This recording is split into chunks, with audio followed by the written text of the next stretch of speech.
તો સમયસરમાં વાંચ્યું એટલે મને થયું કે આ પણ ક્યાંક સાંભળેલું હતું, બેનો મેર ભેળવા જતો. સમયસરમાં વાંચ્યું અને પેલું એક વાક્ય એમને યાદ રહ્યું કે દરેક જીવ સિદ્ધ સમ છે અને મોક્ષે જવાને લાયક છે. એટલે આ બેનો સમયસારમાં તો નિત્ય નિગોદ એવું તો લખે જ નહીં કોઈ. ના, સમયસરમાં એ નથી. સમયસાર જ્ઞાનીએ લખેલું છે. કેવું છે એમાં એવો ડખો હોય ને, આ ડખો તો આ બીજા પાછળના આચાર્યોએ કર્યો છે અને તે કઈ ખોટું નથી, એ સાપેક્ષ વાત છે. શું છે? પણ તમે દુર્ભવ્ય એટલે તમે શું સમજ્યા? તમે સમજાવો એ બધું સમજાવું. ના, પણ આસન ભવ્ય તમે સમજ્યા? હા, સમજાયું સમજાયું. એ તમે કે સમજ્યા? નજીકના ભવિષ્યમાં એનું નજીકમાં એટલે બે ત્રણ અવતારમાં મોક્ષ ચાલ્યા જાય એવા છે. શું આ બધા બેઠા એમાં ઘણા ખરા એવા જ છે બધા. પછી ભવ્ય મોક્ષે જાય એવી છે પણ સંજોગ બાજુ નથી. શું તમારા જેવા ભવ્ય કહેવાય. શું પછી દુર્ભવ્ય. દુર્ભવ્ય એટલે જેને હજુ વિતરાગની વાત સાંભળી જ નથી કોઈ દાડો. શું પણ છે ભવ્ય કે છે. શું કે છે? સરસ હતું ને? કારણ કે હિન્દુસ્તાનમાં જન્મેલા છે. શું કે છે? હિન્દુસ્તાનમાં જન્મેલા છે, વિતરાગની વાત સાંભળી નથી પણ છે ભવ્ય કે છે, પણ દુર્ભવ્ય એને. એટલે ઘણા કાળે છે તે આ લોકો પામશે. અને અભવી ઘણો કાળ એટલે તો કેટલાય કાળ જતા રહે, ત્યાર પછી એ પાકશે. એ ડેવલપ થતો થતો અહીં આવે ત્યાર પછી દુર્ભવ્યમાં આવે. અભવી હોય ને તે દુર્ભવ્યમાં આવે, દુર્ભવ્ય વાળો પાછો ભવ્યમાં આવે, ભવ્ય વાળો આસન ભવ્યમાં આવે. આ સ્ટેપ સમજાય તમને કે ના સમજાય? ના, સમજાયું એટલે સમજી ગયો. હવે સમજાયું એટલે સમજુ છું. ના, પણ હવે તમને કેમ લાગે છે અભવી નહીં બધું? હજી મારો તો વિચાર એમ ને ભાઈ એમ જ છે.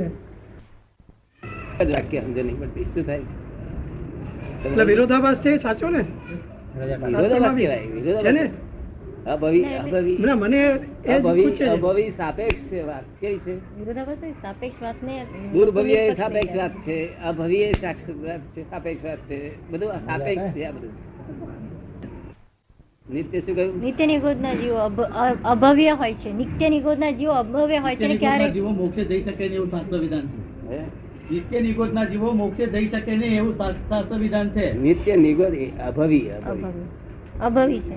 નિત્ય અભવી. કેવું તમે શબ્દ શું બોલ્યા? નિત્ય નિગોદના જીવો નિત્ય નિગોદના જીવો અભવી હોય છે એમ. એનો મોક્ષ થાય ક્યારે નહીં. મોક્ષ થાય નહીં એનો એમ. શું છે? ક્યાં વહી રહ્યા છે? મોક્ષ સરસ. આ સંસાર સમસરણ થઈ રહ્યા છે મોક્ષ તરફ જ. કોઈ એને અટકાવનાર છે નહીં. ને ઉર્ધ્વગામી સ્વભાવના છે. કેવા છે? ઉર્ધ્વગામી. એમાં હરકત આવે એવું નથી. આમાં વિરોધાભાસ છે નહીં. ભવ્ય એ સાપેક્ષ વાત છે, ભવ્ય એ સાપેક્ષ વાત છે. શું શાસન ભવ્ય એ સાપેક્ષ વાત છે. સમજાય છે ને? અને અભવ્ય એ સાપેક્ષ વાત છે. શું આપણે અહીં ભવ્યના આમ નિશાન મૂકતા મૂકતા ગયા તો પહેલું આસન ભવ્ય, પછી બીજું સ્ટેશન કયું કયું? ભવ્ય. ભવ્ય. સમજાવવામાં કઈ? બહુ લાંબે ગાળે આ બધા સ્ટેજ પછી એટલે અભવ્ય ગણી કાઢ્યા. આની અપેક્ષા અભવ્ય. તમને સમજાવવામાં કેટલા જાતના ભવ્ય છે તે કહું? ભાઈ સાહેબ, એક આસન longest ભવ્ય, period લાગે. આસન ભવ્ય કે થોડા કાળમાં નજીકના કાળમાં મોક્ષે જાય. નિકટ ભવ્ય કહેવાય. નિકટ નિકટ ભવ્ય. ભાઈ. હવે ભવ્યનું ભવ્ય પોતે વિશેષણ છે. શું છે? વિશેષ. ભવ્ય પોતે વિશેષણ છે ને આ વિશેષણનું પણ વિશેષણ છે. શું છે? વિશેષણ નિકટ એ વિશેષણનું પણ વિશેષણ છે. સમજ પડે ને? એટલે હવે એ એનો વિશેષણ બદલાતું બદલાતું પેલું નિકટ ભવી થયું, બીજું ભવ્ય એટલે એમને જ બસ. શું સમજ પડી? એકલું વિશેષણ નહીં, એને પોતે જ વિશેષણ છે ભવ્ય. પછી દુર્ભવ્ય એ પાછું વિશેષણ વાળું થયું. Adverb. શું? પછી અભવ્ય એ પણ વિશેષણ વાળું છે. કારણ કે આગળ કેટલું પછી ભગવાન શું લખે? દૂર દૂર ભવ્ય એવું લખે. ઘણા બધા ભગવાન જરા મગજ ના ક્રિયા કરતા ભગવાન એવું લાગે લોકોને. એક ફરો દૂર ભવ્ય લખ્યું પછી આગળ શું લખવું? તમે સમજાય છે ને? આવી લિંક છે. લિંક હંમેશા વિરોધાભાસ ના હોય. આ વકીલો ના સમજાય. તમને સમજાય? પછી એટલે આગળ કેટલાક વિશેષણ ઉમેરવા એટલે પેલા એક જ ક્લાસિફિકેશન કરી નાખ્યું. આખું જઈને તમામ મારી જોડે લડેલા છો બધા. કારણ કે હું તો ખુલ્લો કહું બધું ખોટું છે, તમે સમજવાનું નથી, તમે ઊંધું બાપો છો. જૈનો બધા એરર કરી નાખ્યા છે. શા માટે અભવ્યની વાત કરો છો? અભવ્યની તમારે ના સમજણ પડતી તો એ શબ્દ બાજુ મૂકી રાખો, ચર્ચા ના કરો. શું કહ્યું? શી જરૂર છે અત્યારે? ભાઈ ભવ્ય થયા નથી. ખોટી ચર્ચાઓ પડે છે, ના જાણવાની જરૂર. હા, પોતા માટે ભડકાઈ ના મારે. કરે. લોકો ભડકી પડે છે પછી બીજા આવીને તમારે શું જાણવું? આમ નથી તેમ નથી. અને હું તો બેધડક કઉ છું. શું કહ્યું? એની તમામ જોખમદારી લઈને કઉ છું. તો તમે શું એવું માનતા હતા? અમે એકું નહીં કઈ જાતનું આ બધું આ ઊંધું ચાલ્યું. શું તમે સમજાય છે? કોઈ લિંક હોય ને તો લિંક એટલે આના વિશેષણ છે. શું છે વિશેષણ ફરે હંમેશા. વિશેષણ? વિશેષણ નો અર્થ શું? હંમેશા બદલાયા કરે. શું કરે? બદલાય કે ના બદલાય? મૂળ શબ્દ તો રહ્યો ને ભવ્ય. સંજોગો પ્રમાણે બદલાયા કરે વિશેષણ. એવું તમને સમજાય ખરું? ભવ્ય થઈ જાય ને દૂર ક્યાં સુધી ભણેલા? એલએલબી છે, LLB. એલએલબી થયેલા તો છે. તમને એટલું સમજાય ને કે સંજોગ પ્રમાણે વિશેષણ બદલાયા કરે.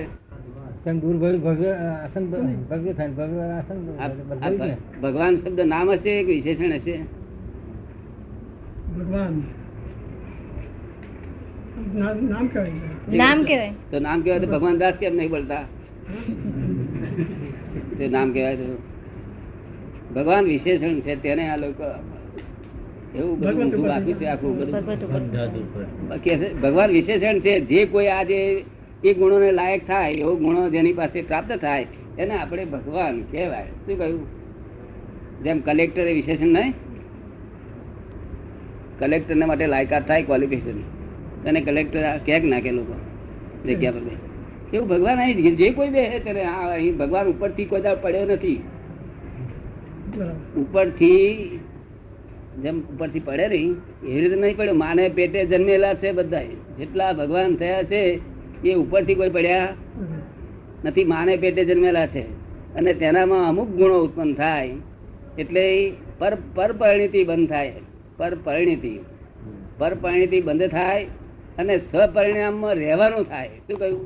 સ્વપરિણામ મુકામ સ્વપરિણામમાં આ બે શબ્દો થાય ત્યારે ભગવાન કહેવાય. શું કહ્યું? પરપરિણીતિ બંધ તો બધા અમારા બાતમાં બધા થઈ છે, તમને બંધ થઈ છે, પણ સ્વપરિણામમાં રહેતા નહીં ને. હજુ કાગણા વેપાર કરો, બીજું કરો, ત્રીજું કરો. ડખા છે ને? હા. અને અમારે થોડોક ડખો ચાલી ગઈ તેથી અમને 356 રહ્યું, 360 ના થયું. સમજાય છે ને? અને તમે વધારે ડખો નથી? વધારે તમે સમજાય છે બધું? ભગવાન વિશેષણ સમજાયું તમે? ચોક્કસ. એટલે આ બધું સમજવા જેવું છે. સમજ્યા વગર બાફીએ. અને તો આ લોકો તો અત્યારે શું કરે છે કે બાફવાનું કાચું રાખે છે ને કાચું રાખવાનું બાફી નાખે છે. પછી એને વિટામિન સી મળે છે. બધા મળે વિટામિન. આવું હોય નહીં ભગવાનના તો આવું હોય નહીં. આ તો બધા આત્મા એક જ સ્વભાવના છે. કેવા છે? એક જ સ્વભાવના છે. પણ એની અપેક્ષા આજે કેટલાક એમાં આવી ગયા, આસન ભવ્યતામાં આવી ગયા. કેટલાક મોક્ષ પ્રાપ્ત કર્યો, બીજા કેટલાક આસન ભવ્યતામાં આવ્યા. એથી આગળ કેટલાક ભવ્ય પણ જીવો છે, એથી આગળ દુર્ભવ્ય છે, અને એથી આગળ બધા જગતના તમામ લોકો ભવ્ય છે. અત્યારે તમે બેઠા છો ને અહીંયા પેલો અમેરિકન પ્રેસિડેન્ટ શું નામ છે એનું? કાર્ટર. હવે અહીં બોલાવો તો એની જોડે માથાફોડ કરું તો શું ફાયદો થાય? એની જોડે બોલું એ 12 મહિના મારી જોડે અને બૂટ લૂસ લૂસ કર્યા કરે મારા, અને આખો દળ સેવા કર્યા કરે તો એને શું પ્રાપ્તિ થાય? સંગીત થાય? કશું ના થાય. એ અભવ્ય જીવો છે બધા. આખું ફોરેન બધું જે પુનર્જન્મ સમજતા નથી બધા અભવ્ય છે. શું છે? અને પુનર્જન્મ સમજે છે તે બધા ઘણા ખરા દુર્ભવ્ય છે. શું કહ્યું? એમાંથી વળી કોઈ કોઈ ભવ્ય પણ છે નજીકના કાળમાં થોડા. શું સમજાય છે આ વાત?